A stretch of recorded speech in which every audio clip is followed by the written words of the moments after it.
Le 4 juillet 2025, un événement historique secoue le monde de la crypto. 80 000 bitcoins, soit plus de 8 milliards de dollars, ont été déplacés. Ces fonds dormaient depuis 2010 et ce n'est que le début. Un message étrange apparaît, une procédure judiciaire est évoquée et une menace plane. Le wallet de Satoshi serait-il compromis? Ce que vous allez entendre dans les 20 prochaines minutes pourrait bien changer à jamais vos investissements crypto. Donc restez bien jusqu'à la fin de la vidéo. Avant de commencer cette vidéo, n'hésite pas à mettre un like, un commentaire et à t'abonner à cette chaîne YouTube. De la même manière, si tu souhaites me rejoindre sur mon canal Telegram totalement gratuit, tu as le lien dans la description de la vidéo. C'est le premier lien de la description, donc tu ne peux pas le rater. Maintenant que tout ça est dit, sans plus tarder, on va pouvoir commencer la vidéo. On se retrouve donc pour parler du problème, pour parler du sujet de cette histoire, une faille cryptographique sur Bitcoin. On va essayer de répondre à cette question.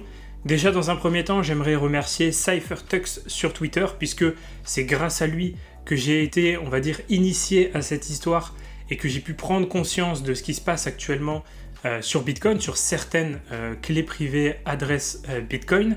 Et surtout, je le remercie pour l'article extrêmement complet qu'il a rendu disponible et qu'il a publié sur son site, que je vous invite donc à aller lire en parallèle de cette vidéo. Et je vous mettrai donc le lien de cet article dans la description de la vidéo. Je précise bien que ce n'est que ma compréhension et ma lecture des événements, et donc je vous invite évidemment à aller lire cet article pour pouvoir compléter au maximum votre compréhension de cet événement, de ces événements qui se déroulent en ce moment sur Bitcoin. Donc on va passer sur le premier point. Déjà, on va parler de la création des portefeuilles. Alors vous allez me dire, bon, je comprends pas trop de quel portefeuille on parle. Vous allez voir que c'est important de parler de ça en préambule pour pouvoir ensuite introduire la suite. Bon, ça rime en plus, c'est parfait. Donc la création des portefeuilles. Le 2 avril 2021, vous avez une première vague. Vous avez deux portefeuilles en P2P cash qui sont alimentés par 10 000 bitcoins chacun depuis une même adresse source. D'accord? Ça, c'est vraiment important. Ensuite, on passe au 4 mai 2021, où vous avez donc une deuxième vague. 6 autres portefeuilles sont créés avec environ 10 000 bitcoins chacun. Donc on retrouve le même pattern, mais depuis des adresses sources différentes. D'accord? Ça, faut vraiment l'avoir en tête. Faut retenir qu'il y a 8 portefeuilles différents, avec 2 vagues successives d'alimentation de ces portefeuilles, avec 10 000 bitcoins à chaque fois. Alors, on arrive sur le début des hostilités sur Bitcoin. Premier point, le 4 juillet 2025, on observe un transfert de 80 000 bitcoins, soit plus de 8 milliards de dollars, et tout ça depuis des portefeuilles inactifs depuis 2010. Donc 2010-2011, on est sur 14 à 15 ans d'inactivité sur ces portefeuilles. Et donc les transferts, c'est ce que vous voyez ici sur ce screen. On est donc sur 8 portefeuilles qui possèdent 10 000 bitcoins chacun, et tous ces portefeuilles, tous, utilisent le standard P2P cash, donc Pay to PubKey Hash, qui est courant, d'accord, dans les premières années de Bitcoin.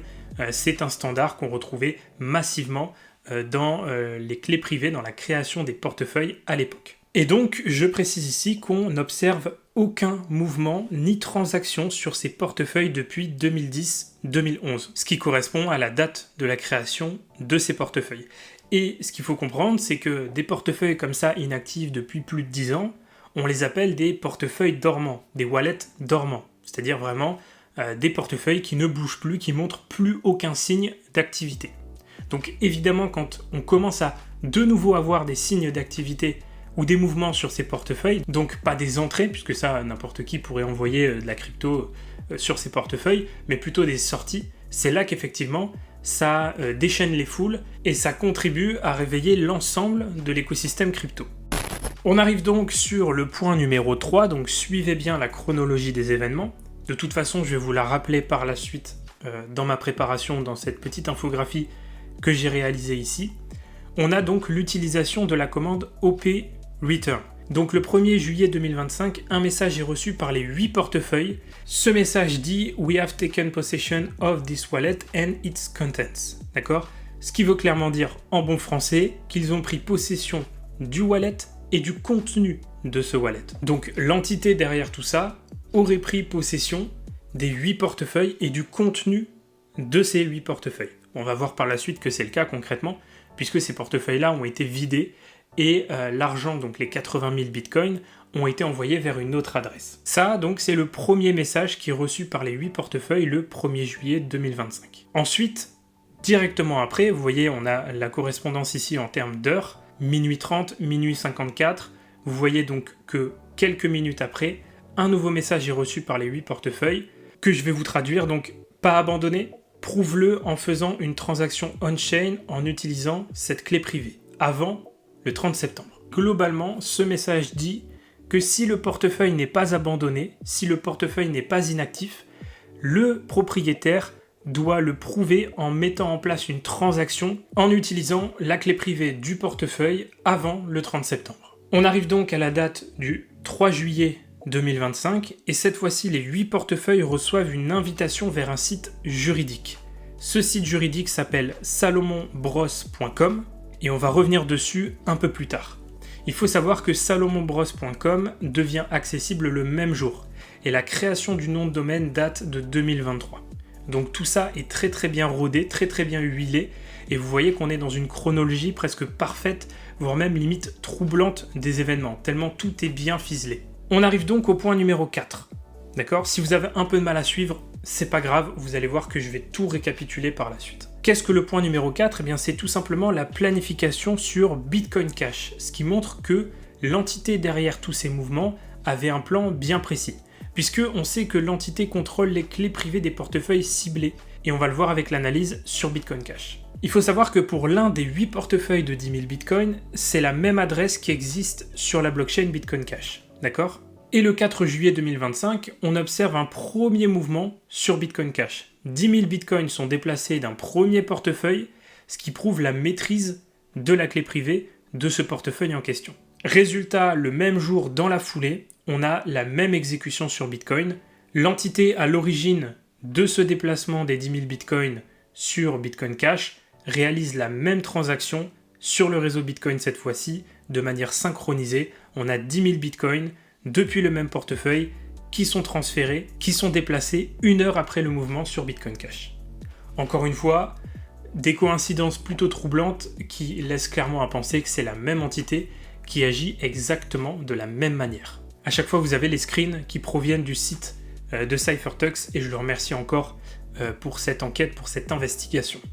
Donc, si on fait le bilan à ce stade de l'histoire, on a un contrôle direct des clés privées, c'est-à-dire que les mouvements sur Bitcoin et Bitcoin Cash confirment que l'entité détient les clés privées originales, parce que c'est complètement impossible de reproduire ces transactions sans avoir accès aux clés privées. Le deuxième point qu'on vient de voir, c'est la stratégie avec Bitcoin Cash, c'est-à-dire que l'entité a utilisé Bitcoin Cash pour tester toutes les manœuvres en silence, probablement parce que les frais sont plus faibles et il y a moins de risques de détection.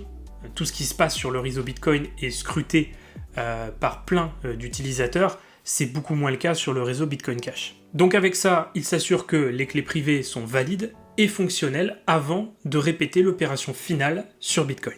Dernier point, on voit que c'est un timing et des connaissances qui sont irréfutables. C'est clairement quelqu'un qui s'y connaît et quelqu'un qui a une maîtrise parfaite de la cryptographie. Il y a concrètement à peu près 1 heure d'écart entre les mouvements sur Bitcoin et Bitcoin Cash. Ça montre que c'est un travail précis et qu'il y a bien eu un check au préalable pour s'assurer que tout était bon avant de mettre en place la manœuvre sur Bitcoin. Et l'entité démontre une compréhension précise des forks et des règles sur les 2 blockchains, puisqu'on voit ici que cette entité maîtrise parfaitement Bitcoin Cash, qui est un fork de Bitcoin, et que donc c'est pas juste un utilisateur qui a découvert Bitcoin il y a 1 an, c'est quelqu'un qui est là depuis très longtemps et qui a connaissance de tous les rouages de ces différentes blockchains, de ces 2 blockchains en question. À ce stade de la vidéo, faisons un petit point sur la timeline de l'opération.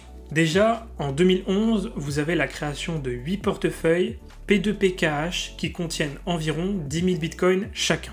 Le 1er et le 2 juillet, vous avez les premiers messages OP Return qu'on vient de voir à l'instant. Le 3 juillet, vous avez la mise en place de l'infrastructure juridique avec le site salomonbros.com. Le 4 juillet 2025, c'est au tour des 10 000 Bitcoin Cash d'être transférés, ce qui prouve le contrôle technique de l'entité derrière ces mouvements. Et dans la foulée, vous avez la même mise en place sur Bitcoin. 10 000 Bitcoins sont déplacés depuis un des portefeuilles. Encore dans la foulée, vous avez d'autres messages avec OP Return, donc la commande OP Return, qui sont des messages symboliques. On a un message provenant d'une adresse avec le mot fuck à l'intérieur de l'adresse, et vous avez aussi une référence à Lost, les disparus, la célèbre série, avec une suite de chiffres qui fait référence à cette même série. OP Return, pour expliquer simplement ce que c'est une petite zone dans une transaction Bitcoin qui va être utilisée pour coller un message, pour envoyer un message ou une preuve qui va rester gravée à jamais dans la blockchain. D'accord ? Aussi simple que ça. Et c'est cette commande qu'a utilisée l'entité en question pour pouvoir faire passer ces messages. Et le 4 juillet 2025, on a également la récupération des 80 000 bitcoins qui vont transiter vers de nouvelles adresses, et donc l'entité va littéralement vider les 8 portefeuilles des 80 000 bitcoins dont on parle depuis tout à l'heure. Et ensuite, on a cette date du 5 octobre 2025 qui ressort dans les messages, qui est donc la date limite pour les propriétaires pour revendiquer les fonds. Alors, concrètement, comment cette personne, cette entité, aurait pu réaliser cette opération sur les 80 000 bitcoins ? Comment c'est possible ? Bien, cette opération, elle pourrait résulter de l'exploitation d'une faille cryptographique en lien avec le format P2P-Cash qui était très présent entre 2009 et 2013. Voici 2 raisons possibles. Déjà, il n'y a pas de dérivation sécurisée comme avec BIP32 ou BIP39. Deuxième point, on parle d'une entropie douteuse puisque les outils de l'époque pour générer les clés privées n'étaient pas vraiment aléatoires à 100% comme ça peut l'être aujourd'hui. Donc, dans les scénarios possibles, ça peut être un générateur de wallet défectueux, comme certains outils JavaScript utilisés entre 2010 et 2013. Deuxième point, si les clés ont été générées avec des valeurs prévisibles, horloge, mauvais RNG, etc. Un pattern commun entre les clés, une fois que l'entité arrive à prendre possession d'une des clés, il devient donc possible pour elle de détecter des similitudes structurelles avec d'autres portefeuilles créés via le même outil ou la même méthode. Ce qui encore une fois n'est plus le cas aujourd'hui, mais était monnaie courante à l'époque. Et on a plusieurs cas dans l'histoire de Bitcoin. On a l'histoire autour de bitcoinpaperwallet.com, qui était donc un générateur JavaScript très vulnérable. On a aussi Android en 2013, où il y avait une faiblesse dans le RNG, ce qui a provoqué des pertes de THBTC. Et Brain Wallet, où les mots de passe étaient beaucoup trop simples, et ils ont pu être cassés par dictionnaire. Alors, pour faire simple, qu'est-ce qu'une attaque par dictionnaire ? Ça, c'est pour la culture. C'est tout simplement une attaque qui consiste à essayer de deviner la phrase secrète en testant des milliers de combinaisons possibles, donc des milliers, voire même des millions de mots, d'expressions courantes, etc., etc. Et donc tout ça tiré d'un dictionnaire, puisque les mots, les expressions viennent du dictionnaire, sachant qu'à l'époque, dans ce type de phrase secrète, c'était souvent des mots ou des phrases fréquentes, donc on peut retrouver facilement dans le dictionnaire. Donc on a quand même 3 exemples dans l'historique de Bitcoin, dans l'histoire de Bitcoin, où effectivement il y a eu des failles, il y a eu des vulnérabilités dans la génération de ces phrases secrètes, de ces clés privées, qui a pu amener ensuite à une exploitation et à une perte d'argent, d'accord, une perte de Bitcoin pour les utilisateurs en question. Maintenant, on va parler un petit peu du cadre légal et juridique, parce que faut savoir que derrière ça, l'entité se cache derrière un cadre légal et juridique. L'auteur de l'opération avance une justification juridique pour s'attribuer les 80 000 bitcoins. Et vous allez voir que c'est particulièrement intéressant. Premier point, il met en avant la doctrine de l'abandon. Il affirme que les portefeuilles bitcoin inactifs depuis plus de 14 ans peuvent être considérés comme abandonnés, donc susceptibles d'être légalement récupérés par un tiers. Deuxième point, la procédure de réclamation.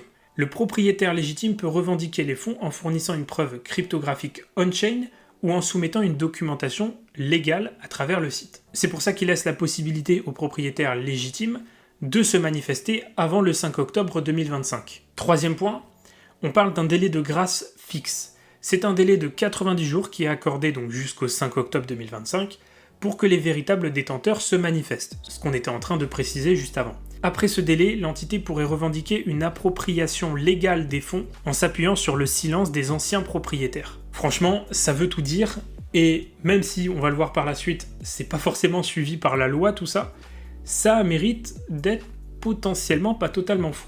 Un point à souligner aussi dans cette histoire, c'est que dernièrement, on observe l'ajout d'une clause permettant à un représentant du propriétaire de réclamer les fonds pour lui, afin de préserver son anonymat. Donc le propriétaire qui souhaiterait rester anonyme pourrait mandater quelqu'un proche de lui pour pouvoir aller récupérer les fonds à sa place. Et ça montre clairement que l'entité derrière tout ça essaye de tout anticiper, puisqu'elle est même en train d'anticiper des craintes légitimes des victimes qui pourraient se dire « moi je suis pas d'accord, si je me manifeste pour récupérer mes fonds, tout le monde va savoir que ce sont mes fonds. et donc je ne serai plus anonyme. Tout ça a été anticipé par l'entité derrière ces mouvements. Alors, si on essaye de nuancer tout ça, bon, ce cadre juridique, ça pourrait être une mise en scène. Même si ça s'inspire de vrais concepts juridiques, la réalité c'est que même si le langage juridique utilisé donne l'illusion d'une approche qui est légitime, en réalité ça a très peu de valeur réelle aux yeux de la justice. Dans ce cas-là, on peut se poser la question si le but de tout ça c'est pas juste de dissuader d'éventuelles poursuites, ou de se protéger en cas d'une enquête. Donc on est face à une entité qui exploite le fait qu'aucune loi ne formule de réel cadre autour de l'abandon dans l'univers Bitcoin, ce qui permet donc à cette entité de surfer sur un vide juridique. Un point important et un élément troublant quand même dans cette histoire, c'est qu'un utilisateur nommé Aalipour avait déjà mis l'accent sur l'une de ses adresses sur le forum Bitcoin Talk. Il avait précisé que celle-ci était récupérable. Et clairement, ce message est d'autant plus concret et édifiant aujourd'hui. Bon alors, les conséquences sur tout ça, et la fin de l'histoire, voire même peut-être le début, ça dépend de comment on voit les choses. Déjà, la sécurité de Bitcoin est remise en question, puisque si cette faille existe, on va du coup devoir reconsidérer le dogme de Bitcoin, qui est l'inviolabilité des clés privées. Évidemment, ça ne touche que les anciens portefeuilles en P2P-KH, mais in fine, c'est la confiance globale qui risque d'être fortement atteinte. Les conséquences possibles, c'est quoi? Une panique des marchés, une migration massive vers des formats plus sûrs, comme Taproot par exemple, et la surveillance encore plus importante des portefeuilles dormants. Tout le monde va être attentif à ces portefeuilles-là et à ce qui peut se passer dessus. Ça crée aussi de la peur autour des portefeuilles de Satoshi, puisque ce sont des adresses qui contiennent environ 1 million de bitcoins et sont du même format que celles qui sont exploitées aujourd'hui. Et si ces portefeuilles sont compromis, ça pourrait entraîner l'effondrement de Bitcoin, une crise de confiance, voire même une scission de la communauté Bitcoin, avec une partie de la communauté qui proposerait par exemple un hard fork pour essayer de s'en sortir et de trouver une solution. Donc, on en revient sur cette date du 5 octobre 2025. Qu'est-ce qui pourrait se passer concrètement? Déjà, dans un premier temps, la vente des 80 000 bitcoins. S'ils ne sont pas réclamés ou revendiqués par les propriétaires légitimes, l'entité pourrait donc décider de les vendre après cette échéance. Ce qui pourrait provoquer un crack ou une réaction réglementaire. Ça pourrait aussi vouloir dire que d'autres wallets anciens, d'autres anciens portefeuilles sont également compromis, ce qui pourrait entraîner de la panique et une course à la migration sécurisée. Deuxième point aussi qui pourrait arriver, et ça ce serait le point le plus souhaitable, c'est que l'auteur dévoile l'entièreté de sa méthode, ce qui permettrait à la communauté d'apprendre et renforcer la sécurité globale du réseau. Il pourrait aussi décider de ne rien vendre et de conserver les bitcoins en question. Pourquoi faire? On n'en sait rien, mais ça serait une possibilité. Le point positif dans tout ça, c'est que ça apporte pas mal de questionnements et d'anticipation future. Déjà, premier point, la sécurité cryptographique, ça devient un enjeu évolutif. Et les développeurs vont devoir anticiper les futures failles. On parle de ça, mais on ne parle pas de l'informatique quantique, de potentiels hacks. Ça, forcément, c'est une question qui doit rester en suspens et que les développeurs vont devoir aborder et essayer de trouver des solutions par rapport à ça. Ce sujet, il amène aussi la question juridique de la détention technique vs la détention légale. Donc en fait, on parle clairement du droit de propriété en réalité, du droit de propriété blockchain et du droit de propriété dans l'écosystème crypto, avec la décentralisation. Et c'est vrai que c'est pas un sujet qu'on a tendance à aborder souvent.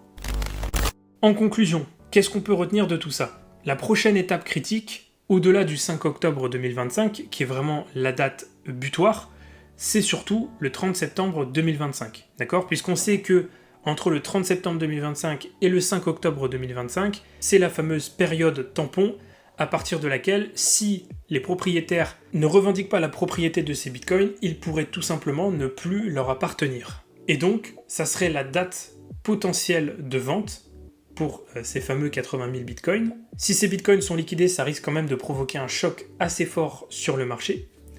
Et s'ils ne sont pas vendus, ça va globalement rester un mystère pour l'ensemble de l'écosystème, et cette histoire deviendra potentiellement une légende que tous les initiés et les personnes passionnées par cet écosystème vont garder en mémoire et vont pouvoir transmettre aux générations futures. En conclusion, ma petite conclusion là-dessus, cette affaire, ça montre que Bitcoin n'est pas un simple protocole, c'est un écosystème vivant, mêlant cryptographie, psychologie de masse, enjeux géopolitiques et réglementaires. Et on peut du coup se poser la question, dans ce monde, qui détient vraiment le pouvoir? Celui qui respecte les règles ou celui qui sait les transgresser intelligemment? J'espère que cette vidéo vous aura plu, n'hésitez pas et n'oubliez pas d'aller lire l'article de CypherTux ça va vraiment vous aider à complémenter tout mon travail, complémenter ce que je vous ai partagé dans cette vidéo.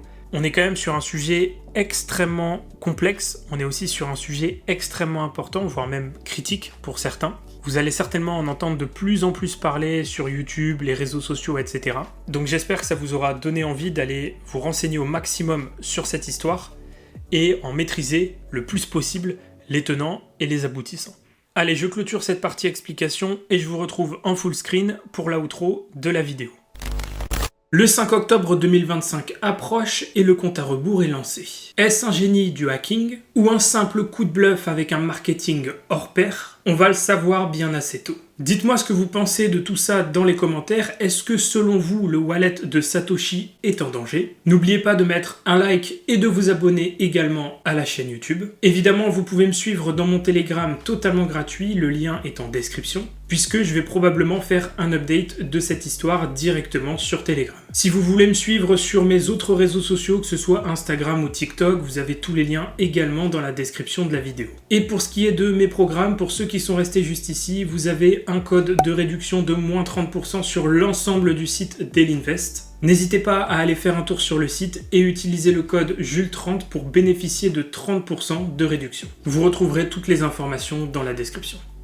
Quant à moi, je crois que j'ai tout dit, je vais vous laisser ici, je vous souhaite à tous une excellente journée ou une excellente soirée, et nous, comme d'habitude, on se retrouve dans de prochaines vidéos pour de nouvelles analyses et de nouveaux partages.